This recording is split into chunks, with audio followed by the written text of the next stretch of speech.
Ya, como estamos ya en la hora, vamos a darle la bienvenida al doctor Gabriel Escalona. El doctor es cirujano de trauma de la urgencia del Hospital Sotero del Río. Es investigador invitado del Centro de Simulación UC y director y fundador de SPLIC y Mobilab. Y es un gusto tenerlo con usted, doctor. Bueno, gracias por la invitación. Creo que el gusto es mío de estos espacios que se dan para discutir fuera de los ámbitos netamente evaluativos, ¿no? Que son como que los que ciertas restricciones nos permiten no estar a las anchas. Entonces, para mí es un placer estar aquí con ustedes. Em, si quieres, bueno, comienzo de una vez. Sí, doctor. Bueno, perfecto. Entonces, para conversar un poco sobre la innovación y la atención del trauma, como comentaban, soy cirujano de la unidad de trauma urgencia del Sotero del Río. Somos el hospital que más trauma atiende a nivel nacional y tenemos una unidad especializada en el tratamiento del trauma. Y para hablar de trauma, a pesar de que tenga una parte que es bien reglada convencional, si vemos las estadísticas y sobre todo las estadísticas a nivel mundial, el trauma es un problema de salud pública. Y en Estados Unidos, donde las estadísticas están un poco más regladas, podemos ver que cada 4 segundos ocurre un trauma, cada 6 minutos una persona muere por trauma y una de cada 3 personas va a tener algún problema o va a estar lesionado directamente por trauma. Y esto es muy importante porque durante su formación y posteriormente en su práctica clínica ustedes van a estar relacionados al trauma en cualquiera de las especialidades que escojan, incluso si no escogen ninguna especialidad y trabajan en un sitio de atención primaria. Y por eso yo creo que es bien importante no solo ver el trauma como una materia, como una patología, sino también como un campo de innovación, porque sigue habiendo muchos problemas que podemos resolver en el trauma, sobre todo en la parte de prevención, pero hago énfasis en que esta presentación es sobre la atención del trauma, porque principalmente es lo que hacemos, aunque evidentemente es mejor prevenir el trauma que también se puede. Y para hablarles un poco de en qué nos vamos a enfocar en la innovación, es importante entender que en el trauma existe la hora de oro. Ahorita se habla también de los minutos de platino, que son los primeros 10 minutos en donde los pacientes fallecen por causas hemorrágicas, pero la hora de oro es donde se cubre la mayoría de los fallecimientos y el trauma tiene una distribución trimodal de la mortalidad y por ende actuar rápidamente y actuar con todas las herramientas necesarias e identificar problemas es súper importante para poder dar una atención adecuada. Y digo esto porque los pacientes son complejos, hay que actuar de forma rápida y hay que tener un buen equipo. Y esto, aunque suene muy rápido, fácil y cliché, es bien difícil de obtener, sobre todo las cosas más simples. Y no va a ser raro que a ustedes les lleguen pacientes de este tipo, donde están pacientes inestables que tienen que tener algún tipo de atención extra, donde tiene que haber un equipo que esté bien unido, con bastante comunicación. Esta es una paciente joven de menos de 30 años que llegó tras un accidente de tránsito a más de 200 kilómetros por hora. Y del lado izquierdo podemos observar que tiene una amputación traumática. Y esa amputación traumática, si pueden observar, tiene un torniquete, que es algo que es muy simple, pero que salva muchas vidas. Y esto es un poco para hacer la introducción, que muchas veces la innovación no tiene que ser tecnológica, sino la innovación va de la mano de tratar de resolver un problema. Y cuando ustedes buscan conceptos de innovación, se van a conseguir con muchos, pero uno que les quiero traer, y espero que les quede algo sobre el proceso de innovación, es que se trata de cambios que produzcan un resultado diferente y que generen valor. Y esto es muy importante porque yo creo que ustedes son una generación diferente y creo que son una generación muy analítica y crítica y han aprendido a identificar bien los problemas, a diferencia de otras generaciones que trataban de llevar la línea de lo que ya se estaba haciendo, ¿no? Yo creo que es muy importante y los cambios son cada vez más exponenciales y por eso es importante cuando empiecen a resolver un problema, están innovando y no piensen en innovar si no van a resolver un problema.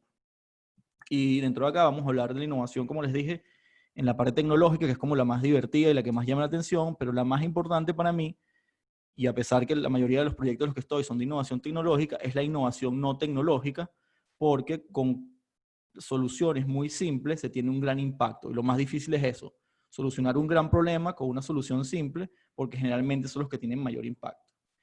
Entonces, ¿qué pasa en la innovación en el trauma y generalmente en medicina cuando comparamos con los grandes gurús de la tecnología?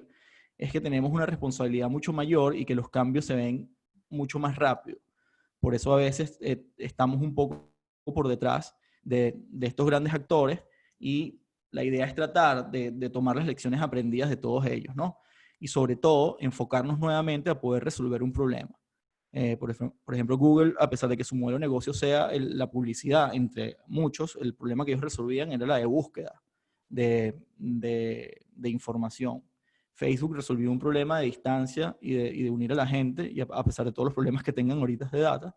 Y Tesla trata de resolver un problema de energías renovables. No trata de llevarte más rápido ni llevarte, aunque sí mejor, pero no busca como resolver el problema que estoy incómodo en un auto, pero es algo de energía renovable y cuando tú piensas en un problema, lo más seguro es que llegues a una buena solución y eso es parte de la innovación. Entonces, para entrar un poco en materia dentro de la innovación en trauma, algo que me apasiona mucho, me gusta mucho el tema de los drones, son las primeras pruebas en la utilización de drones en el ámbito prehospitalario para el rescate de pacientes. Estos proyectos se están desarrollando principalmente en settings militares, pero ya está el primer prototipo para utilizar en medios civiles y lo está desarrollando la gente de Caltech, en donde tienen un prototipo que pueden ver abajo a la derecha, que si bien es cierto todavía no ha hecho las primeras pruebas con humanos, está ya en un prototipo de tamaño real. Y la idea es que en algún momento la accesibilidad, cuando es difícil, nos prela de poder dar una buena atención porque ponemos en riesgo la hora de oro. Y por eso que la utilización de drones o de estos dispositivos no tripulados nos va a ayudar en algún momento a poder rescatar víctimas de una forma más precisa. Y también les pongo el ejemplo en los momentos actuales que estamos en pandemia, en donde vamos a disminuir la exposición de los actores o de los médicos y paramédicos a la atención del trauma, a la atención de los heridos, utilizando tecnología de esta forma. Entonces vas a resolver varios problemas. Evidentemente los drones no se hicieron para disminuir el contagio de COVID, pero nos va a funcionar de una u otra forma. Evidentemente esto va a pasar por muchos tipos de problemas de reglamentación y los vamos a ver primero implementados en Estados Unidos, aunque en África se están implementando en algunos sitios con más estandarización los drones, pero es algo que tenemos que tener en consideración y que parece un futuro promisorio. Una compañía que es muy interesante, que me gusta mucho, que se llama Zipline. Ellos lo que hacen es que utilizan drones, pero para llevar hemoderivados por toda África y disminuyen el tiempo en que un hemodiderivado se lograba llevar de un sitio a otro de 7 horas a 40 minutos. Pasa frecuentemente, el problema de la sangre es un problema severo en las instituciones que atendemos trauma y tener sangre es como un tesoro. Por eso yo creo, incluso en centros de alta complejidad aquí en Chile, hay momentos donde los bancos de sangre están depletados y tener comunicación a través de drones entre bancos de sangre para tú poder utilizar para la reanimación de los pacientes de sangre, que es lo que se utiliza actualmente, va a ser algo bien interesante para el futuro. Se está haciendo, como les dije, en Ruanda han sido las primeras pruebas y poco a poco van a ir aumentando el tamaño del mercado. Ya, por ejemplo, una compañía que UPS y Amazon tienen permisos para manejar drones para delivery en los Estados Unidos. Hablando del mismo problema de sangre, la sangre sintética, yo creo que es un proyecto súper interesante que se va a estar desarrollando en los últimos 10 años con mayor fuerza, aunque creo que le faltan unos 10 años más. Y la idea es tener bancos de sangre completo a partir de fabricación sintética, y esto a través de dos metodologías. Una es a través de la creación completamente sintética de elementos de la sangre y el otro es a través del crecimiento de glóbulos rojos a partir de células madre. Los grupos más avanzados en esto están en Irlanda y en Japón. Evidentemente, una vez que pasemos las pruebas clínicas, va a tener también un problema el componente económico de cuánto va a costar, cuándo va a ser la disponibilidad, cuáles van a ser los permisos, pero creo que es un campo súper interesante y que nos va a ayudar mucho poder tener sangre siempre a disposición de uso, porque se vuelve una herramienta súper importante. Y con esto también quiero decirles que es muy importante que todos seamos voluntarios y que todos donemos sangre, porque es prácticamente un material que necesitamos todo el tiempo en la atención del trauma. Para pasar a evitar pérdida de sangre, hay una compañía bien interesante que es Arsenal Medical, donde tiene un dispositivo que se llama Rescue Foam. Rescue Foam son polímeros en donde una vez que tú unes esos polímeros, crea una masa que comprime una herida que sangra. Tú cuando tienes una herida en una extremidad, en un brazo, en una pierna, tú puedes hacer un torniquete para evitar el sangrado, pero cuando tienes en el abdomen y te llega un paciente, por ejemplo, a un centro de atención primaria, no puedes comprimir esa herida para que deje de sangrar.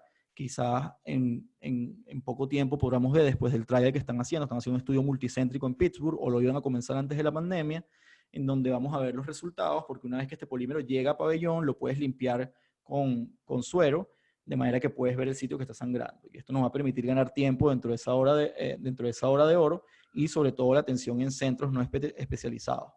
Entonces, imagínense que les llegue un herido por arma de fuego en el abdomen, donde está en muy malas condiciones, y simplemente haciendo una inyección en periumbilical vamos a poder salvar la vida de ese paciente y poder derivarlo a cualquier centro que atiende en trauma, y si nos los puede mandar a nosotros en el Sotero del Río, mejor.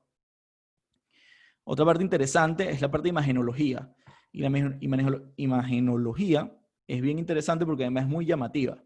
Si vemos arriba a la izquierda hay una compañía que se llama Magic Leap. Magic Leap hace unos lentes inteligentes que tienen proyección de imágenes en la retina, y la idea que se quiere es que tú siempre mantengas tus imágenes mientras estés operando o mientras estés en el ámbito clínico, ¿no? Y otra compañía que se llama Boca.io lo que trata es de hacer realidad aumentada y poder tener las imágenes reconstruidas sobre el paciente de manera que puedas tener una reconstrucción y poder identificar en tiempo real las lesiones que tienes.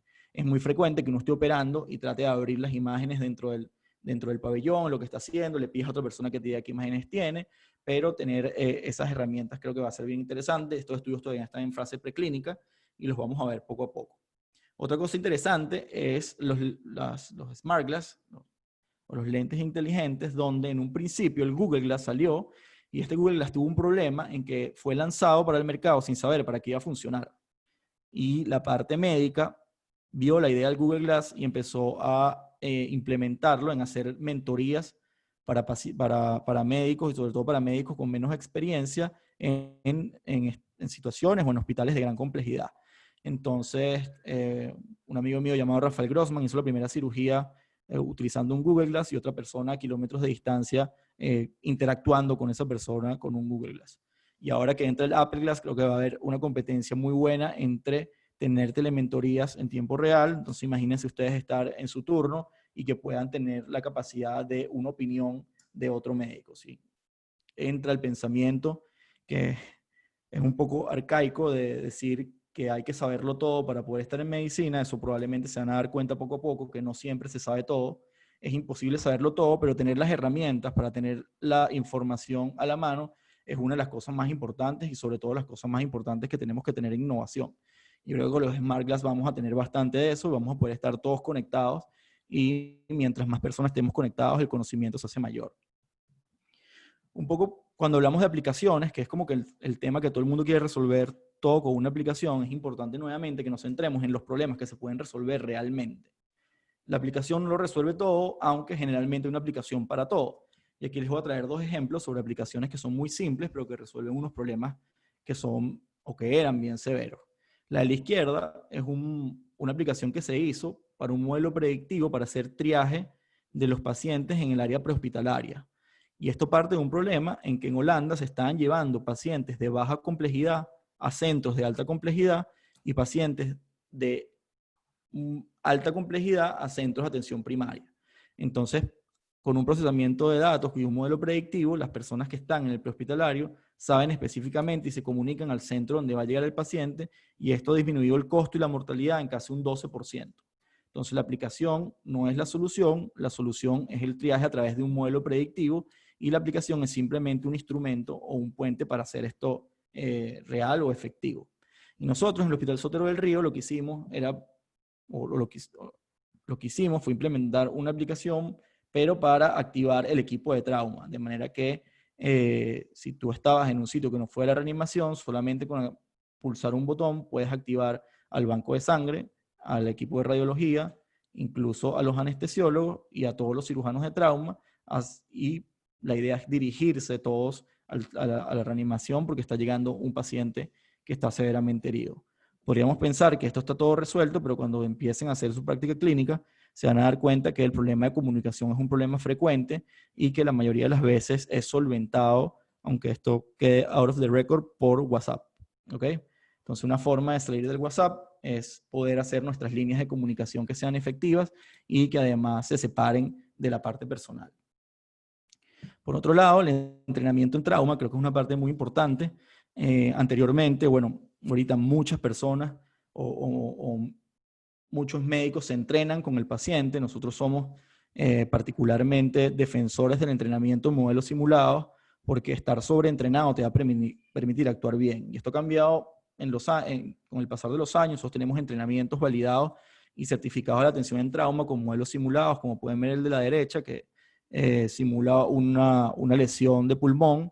Esa lesión puedes suturarla y vas a tener el mismo tejido o muy parecido al de un humano, y tiene partes que están impresas en 3D también, en donde después que haces una serie de ejercicios vas a estar bien entrenado para atención al trauma. Entonces el entrenamiento en trauma con modelos simulados es parte de la innovación también, y estar preparado para todo tipo de escenario es una innovación muy importante.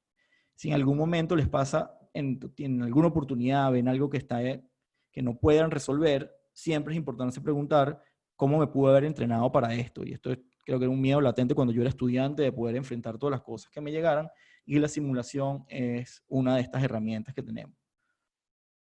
Aquí podemos ver otro, esta es herida cardíaca.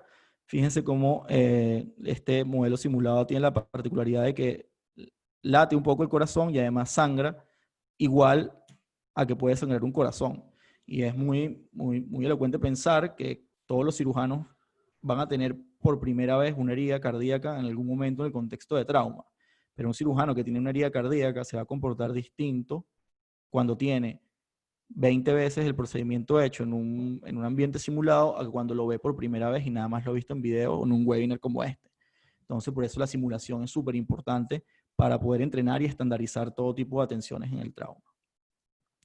Otra parte importante es la educación, y creo que es una herramienta fundamental para la innovación. Nosotros todos los martes a las 2 de la tarde los invitamos, transmitimos por Facebook los casos de trauma de la unidad de trauma y urgencia del Sotero del Río, y a pesar de que parezca un simple webinar y que lo digan nuestros anfitriones, pueden ver aquí arriba a la derecha como uno necesita una preparación para la transmisión y para el manejo del público, de los asistentes, y que pueda ser efectivo el uso de la información. Evidentemente, esto dentro de la pirámide de aprendizaje de Miller solamente llega hasta el primer nivel, que es en conocimiento, pero es la base para ir más allá y poder estar un poco más preparado para lo que se nos viene. Ahorita, como les comentaba, la parte de la innovación no tecnológica, que es bien importante. Nosotros hemos tenido varios intercambios con cirujanos de todo el mundo, y en los centros más especializados siempre tratamos de hablar primero de tecnología. Y la mayoría de las veces la respuesta es: no importa cuánta tecnología tienes, si no estás bien organizado y no tienes los estándares escritos. Es decir, que lo más simple es lo que te va a traer mejores resultados, y la innovación simplemente son cosas que se van agregando para resolver más problemas. Dentro de innovaciones no tecnológicas, le quiero presentar el MTP Scorekeeper. Es algo que se ve muy simple, es una simple pantalla, pero esto nos permite mantener o llevar una cuenta de todos los hemoderivados y todo el tipo de resucitación que se le está haciendo a un paciente. Y esto, aunque no lo crea, se pierde generalmente en la atención del trauma, se activa el protocolo de transfusión masiva, y muchas veces se pierde la cuenta, y simplemente con llevarlo en una cartelera de este tipo te va a permitir tener un control, y ese control te va a permitir después que en pabellón sepas cuánto más ponerle o cuánto menos, y la parte de resucitación es sumamente importante. Esto es un producto creado por Trauma Ready y parece bien simple, incluso parece los años 80 por la parte de los números, pero ha funcionado muy bien y ha ayudado a disminuir la mortalidad en la atención del trauma. Otro ejemplo que quiero darles es sobre el transporte en el trauma. Y este trabajo, que fue publicado en JAMA en el 2017, pudieron determinar que aquellos pacientes que por trauma eran trasladados en transporte privado tenían una menor mortalidad de los que esperaban a ser trasladados por equipos especiales. Y esto va muy de la mano con los que le dije en la primera parte, que el trauma depende demasiado del tiempo, y que dentro de esa hora de oro es mucho mejor mientras más rápido llegue el paciente.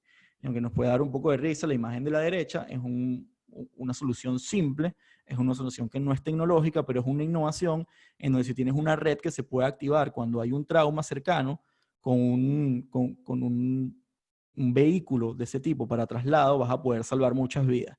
Y este es un poco el setting que deberíamos tener en nuestra mente, tratar de ver de qué forma podemos resolver algunos problemas con la menor cantidad de recursos, porque generalmente los problemas siempre se pueden resolver de una forma muy sencilla. Lo difícil es poder identificar este problema. Y dentro de eso nosotros tuvimos una experiencia, yo sé que capaz no se nota, pero yo no soy chileno, eh, soy de Venezuela, y en un tiempo, bueno, actualmente, pero en un tiempo yo trabajé con el equipo de primeros auxilios de la Universidad Central de Venezuela, donde era profesor, y utilizamos el traslado de heridos a través de unidades motorizadas, en donde puede sonar un poco como bien atrevido, pero en un sitio donde no tienes accesibilidad por distintos problemas a la atención de heridos, podíamos llevar a cualquier herido a un centro de mayor atención en menos de 5 minutos. Y estos eran tiempos donde nos permitieron salvar muchas vidas. Lamentablemente algunas no nos pudimos salvar, pero es una forma de innovación. Incluso los grupos de rescate son una forma de innovación también, porque estás resolviendo un problema de accesibilidad y de tener la atención médica en el sitio donde se necesite y no lejos a ella.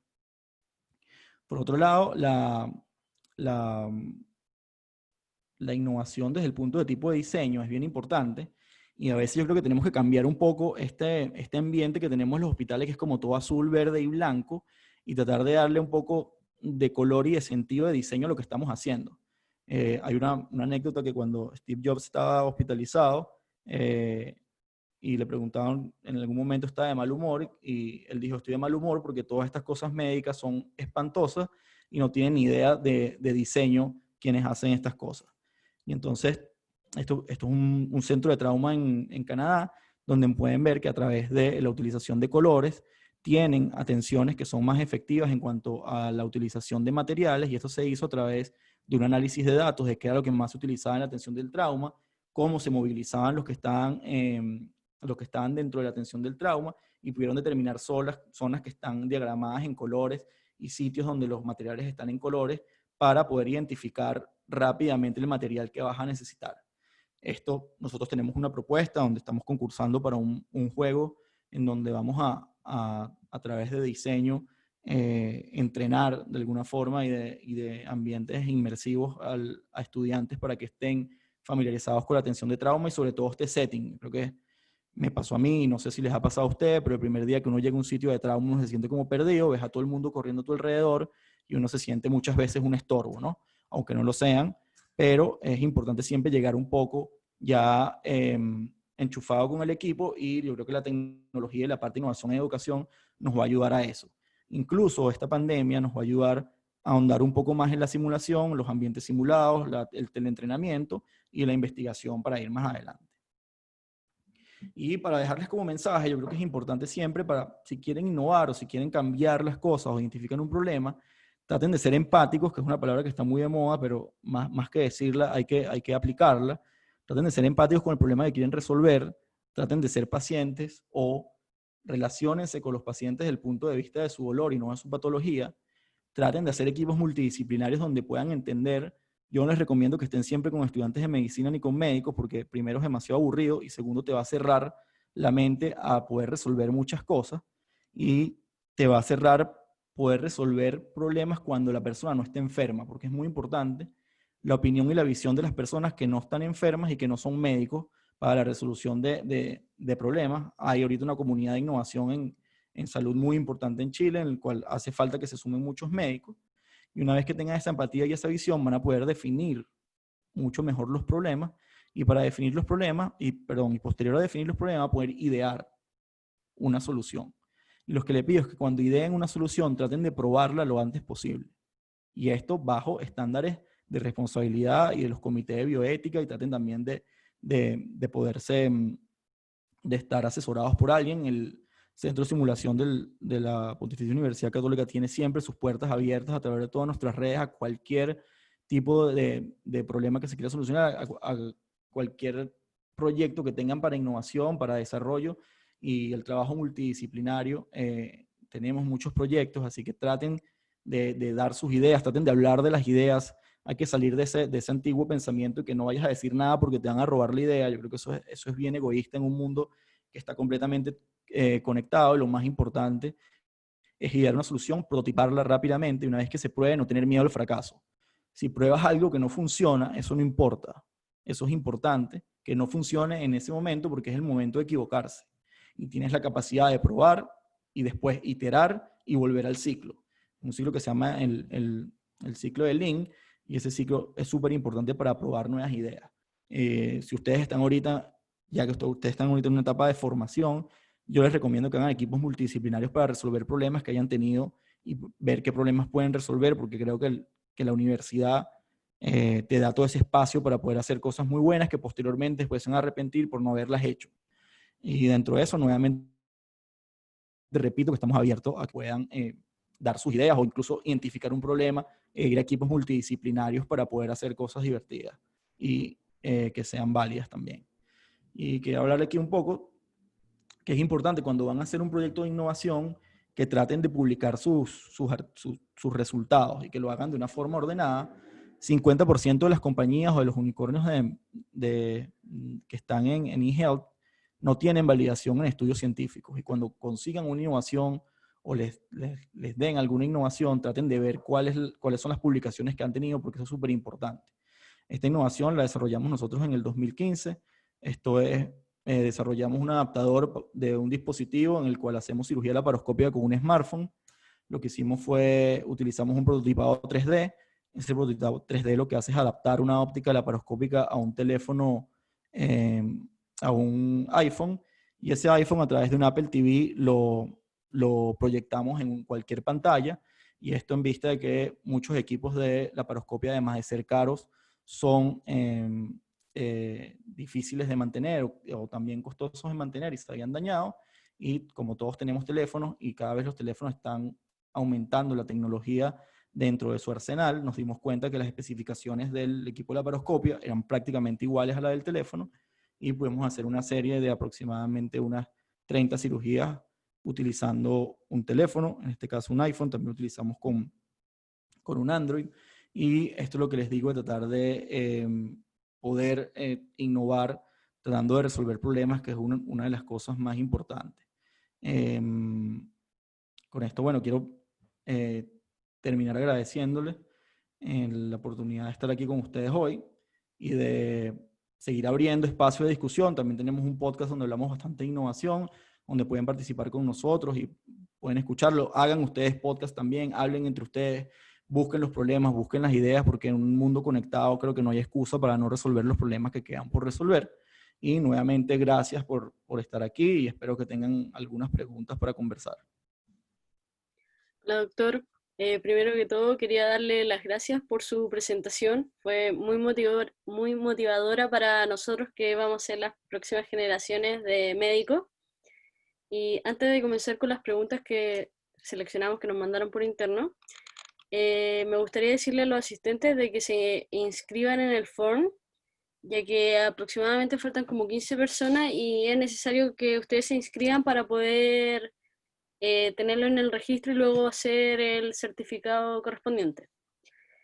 Y bueno, dentro de las preguntas tenemos la primera, que es que estas innovaciones que usted presentó podrían ayudar en sectores rurales en Chile, donde hay menos cirujanos.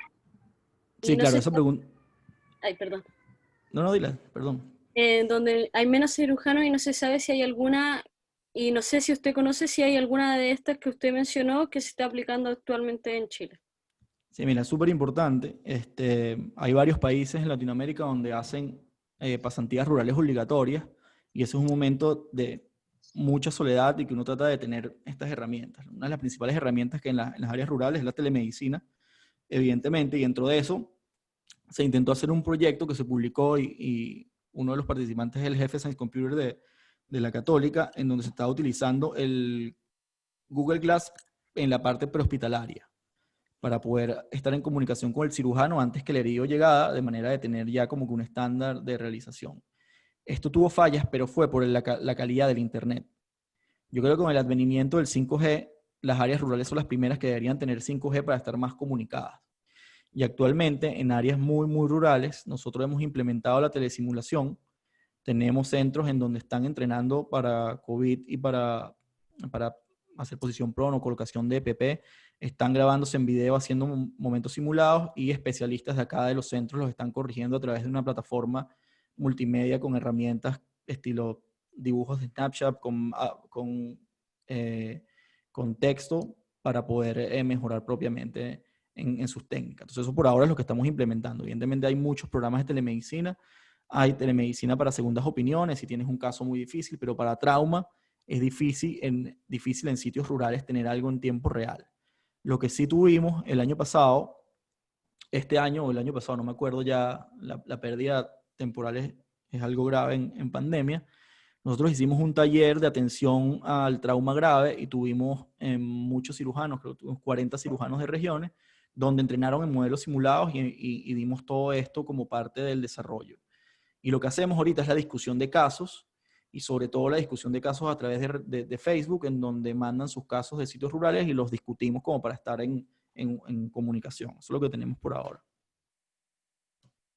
Perfecto, muchas gracias, doctor. La siguiente pregunta es sobre cómo cree que la innovación en estas tecnologías para tratar el trauma afecta la tradicional relación médico-paciente. Sí, bueno, eso siempre se ha hablado. Yo creo que las innovaciones son para completar, ¿no? La relación y aquí entran una serie de discusiones que son bien profundas. Por ejemplo, la utilización del Google Glass para hacer mentoría y el paciente que llega politraumatizado que no te da el acceso a sus datos. ¿Cómo se maneja eso? Ponte tú que el paciente muera y tú vas a decir, bueno, eso fue porque el cirujano que estaba del otro lado me dijo que hiciera esto. Estos son problemas que todavía están por resolverse. A mí me gustaría tener todas las respuestas, pero no hay respuestas para eso. Y es difícil poder converger la tecnología con la relación médico-paciente muchas veces, porque primero se resuelve un problema y después van apareciendo otros problemas. Y te pongo el ejemplo de la historia clínica electrónica, en donde primero es uno de los principales motivos de burnout en Estados Unidos para los médicos, a pesar de que es súper útil. Yo soy un fiel defensor de la historia clínica electrónica. Ha traído esos problemas y además ha traído problemas con los pacientes porque los pacientes se sienten irrespetados porque el médico está más tiempo viendo la pantalla que viendo al enfermo. Y esos son problemas que tenemos que resolver y se dan todo el tiempo. Y uno tiene que pensarlos cuando estamos en la parte de ideación y prototipado, cómo los vamos a resolver. Y esto por eso es muy importante asesorarse con equipos de bioética para poderlos llevar a cabo. Y es muy importante tu pregunta porque no tiene respuesta. Esa respuesta se ve caso a caso y siempre la tecnología va a tener alguna implicación entre la relación médico-paciente. Uno trata de que sea menor.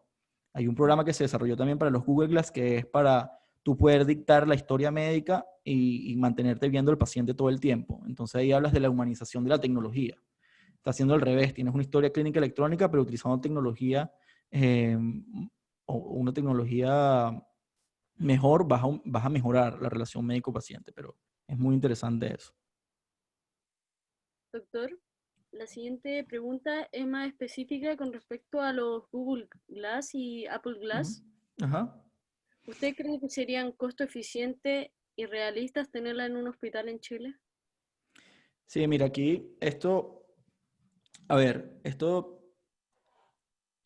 en un hospital en Chile depende del hospital donde estés. Y te pongo un ejemplo. Nosotros en el Soto del Río somos 5 cirujanos de turno. Y por ejemplo, en otros hospitales de regiones donde tengo muchos compañeros, son un solo cirujano de turno. Y cuando llega un trauma, lo opera el cirujano nada más y lo ayuda a la arsenalera. Eso es una realidad en Chile. Y yo creo que utilizar este tipo de dispositivos a través de grants de investigación en un principio o a través muchas veces del mismo dinero de los investigadores va a tener un costo-beneficio porque no puedes ver el beneficio de aunque sea una vida salvada en esto. Entonces es muy difícil de manejar y esto se traslada también un poco la dificultad de poder avanzar tanto en medicina porque los costos no son tan medibles porque son indirectos, pero son de vidas. Entonces tú ves otro producto y te dice, bueno, con esto te ahorras tanto. En cambio, que si tienes un producto que te ahorra salvar una vida, yo creo que con eso ya vale la pena. Y esto, como te digo, mientras los productos vayan mejorando, el costo va a ir siendo mucho mejor, como pasó con los teléfonos celulares al principio, que costaban $5,000 y ahorita puedes conseguir un teléfono, bueno, el Cyber Monday no sé cuánto habrán costado, pero puedes conseguir un teléfono por muy bajo bajo precio. Entonces yo creo que hay que probarlo primero dentro de esquemas de grants y de investigación, y después que se prueba hay que buscar el modelo que pueda hacerlo efectivo, pero hay que buscarlo de alguna forma, porque yo creo que va a funcionar. Evidentemente, si tú compras un Apple Glass o te donan un Apple Glass y ves que en los siguientes 100 casos no tuviste ninguna utilidad, no vale la pena que compres más. Por eso es importante prototipar y hacer estudios de investigación y publicarlos, para que digas por qué sí o por qué no funciona. Doctor, la siguiente pregunta podríamos decir que son tres en una. Ajá. Dice, ¿las innovaciones tecnológicas que mencionó conllevan un alto costo económico? ¿Qué podría hacer difícil o imposible su implementación en sectores más vulnerables? ¿Cómo trabajamos ese problema? Sí, mira, ese problema yo creo que se trabaja con políticas públicas, ¿no? Si tú tienes una tecnología de alto costo, pero que es efectiva, tienes que buscar el apoyo del gobierno para que pueda implementarlas. También hay muchas otras formas de llevarlas, con patrocinios, puedes llevarlas o simplemente con parte del presupuesto.